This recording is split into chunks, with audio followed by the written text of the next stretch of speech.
నమస్తే, welcome to editor analysis. Jogi Ramesh మాటలు చూస్తే కోటలు దాటుతాయి. మైకుల ముందు సమాజాన్ని ఉద్ధరించే వాళ్ళ మాట్లాడుతుంటారు. జగన్ కళ్ళల్లో ఆనందం కోసం తన స్థాయిని కూడా మర్చిపోయి చంద్రబాబు, పవన్ కళ్యాణ్ని తిడుతుంటారు. ఎమ్మెల్యేగా, మంత్రిగా పనిచేసి ప్రజా జీవితంలో ఉన్న జోగి రమేష్ అందరికీ ఆదర్శంగా ఉండాల్సింది పోయి అదనపు కట్నం కోసం కోడల్ని వేధించడం ఎంత దారుణం అంటూ సోషల్ మీడియా హోరెత్తిస్తుంది. మరి ఇలాంటి వాళ్ళు రాజకీయాల్లో ఉండడానికి అర్హులా అంటూ కూటమి శ్రేణులు ప్రశ్నిస్తున్నాయి. నిప్పు లేనిదే పొగ రాదు అంటారు. జోగి రమేష్ కోడలు మేఘన చేసిన ఆరోపణలు, ఆమె రాసిన లెటర్ చూస్తే తనను ఎంతగా ఇబ్బంది పెట్టారో అర్థమవుతుంది. ఏ ఆడపిల్ల కూడా తన జీవితాన్ని నవ్వుల పాలు చేసుకోవాలని అనుకోదు. ఎంతగా నలిగిపోయి ఉంటే, ఎంతగా మానసిక క్షోభకు గురై ఉంటే మేఘన ఇలా బయటికి వచ్చి తన గోడు చెప్పుకుంటుంది. భర్త మీద, మామ జోగి రమేష్ మీద, అలాగే జోగి కుటుంబ సభ్యుల మీద మేఘన చేసిన ఆరోపణలు చూస్తే ఆమెను ఎన్ని చిత్రహింసలు పెట్టారో ఇట్టే అర్థమవుతుంది. అదనపు కట్నం కోసం తనను శారీరకంగా, మానసికంగా తీవ్రంగా వేధించడమే కాకుండా పలుమార్లు తనను హత్య చేసేందుకు ప్రయత్నించారంటూ జోగి రమేష్ కోడలు మేఘన పోలీసులను ఆశ్రయించారు. ఈ మేరకు ఆమె ఇచ్చిన ఫిర్యాదులో వెల్లడించిన తీవ్ర ఆరోపణలు, సంచలన విషయాలు రాష్ట్ర వ్యాప్తంగా చర్చనీయాంశంగా మారాయి. జోగి రమేష్తో పాటు ఆయన కుటుంబ సభ్యులపై కోడలు మేఘన తీవ్ర ఆరోపణలే చేశారు.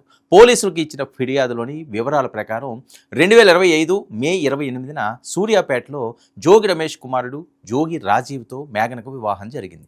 పెళ్లి కానుకగా 5 కోట్లు, 1.5 కిలోల బంగారం, 10 కిలోల వెండితో సహా పలు విలువైన బహుమతులు ఇచ్చిన భర్త, అత్తమామలు తనను వేధింపులకు గురి చేశారని ఆమె ఆరోపించారు. అదనంగా మరో 5 కోట్లు, ఫార్చునర్ కారుతో పాటు అత్తగారికి, ఆడపడుచులకు వజ్రాల నగలు కావాలంటూ ఒత్తిడి తెచ్చారని పేర్కొన్నారు. తన పేరిట ఉన్న ఆస్తులను భర్త పేరుతో బదలాయించాలని వేధించారని, అందుకు అంగీకరించకపోవడంతో తనపై పలుమార్లు హత్యాయత్నాలు జరిగాయని మేఘన ఆరోపిస్తున్నారు. మరి మామ జోగి రమేష్, ఆయన సోదరుడు రాము, స్వామి అనే వ్యక్తి తనను టెర్రస్ పై నుంచి తోసేయాలని ప్రయత్నించారని తెలిపారు. గతంలో గోవా పర్యటనలోనూ పడవ నుంచి నీటిలోకి తోసేందుకు యత్నించి ఆ తర్వాత ఒక నిర్మానుష్య ప్రదేశంలో తనను వదిలేసి వెళ్ళిపోయారని ఆమె ఆవేదన వ్యక్తం చేశారు. ఇక ఈ ఏడాది ఏప్రిల్ 13న రాత్రి తనపై కుటుంబ సభ్యులు భౌతిక దాడికి పాల్పడ్డారని మేఘన తన ఫిర్యాదులో ప్రత్యేకంగా ప్రస్తావించారు. భర్త రాజీవ్ చున్నీతో తన గొంతు నులమగా మామ జోగి రమేష్ దిండుతో ముఖంపై అదిమి పెట్టి ఊపిరి ఆడకుండా చంపాలని చూశారని ఆరోపించారు.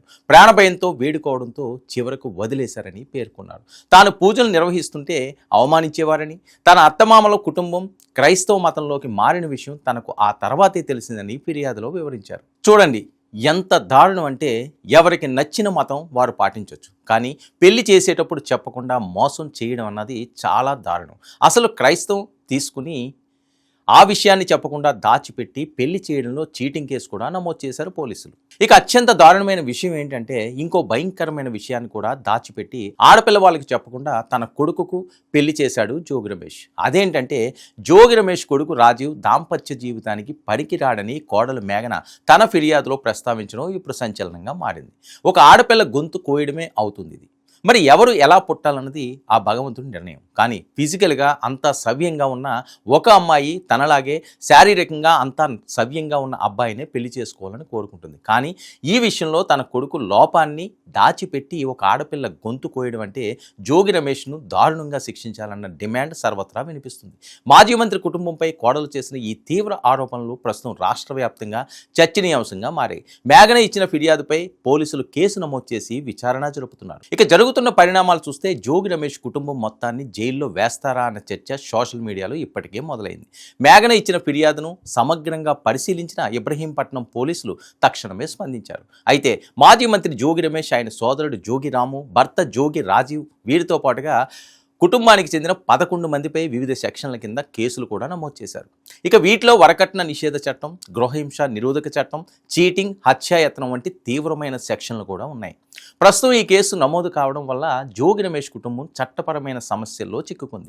బాధితురాల స్టేట్మెంట్ రికార్డు చేసిన పోలీసులు ఆధారాలను సేకరించే పనిలో పడ్డారు.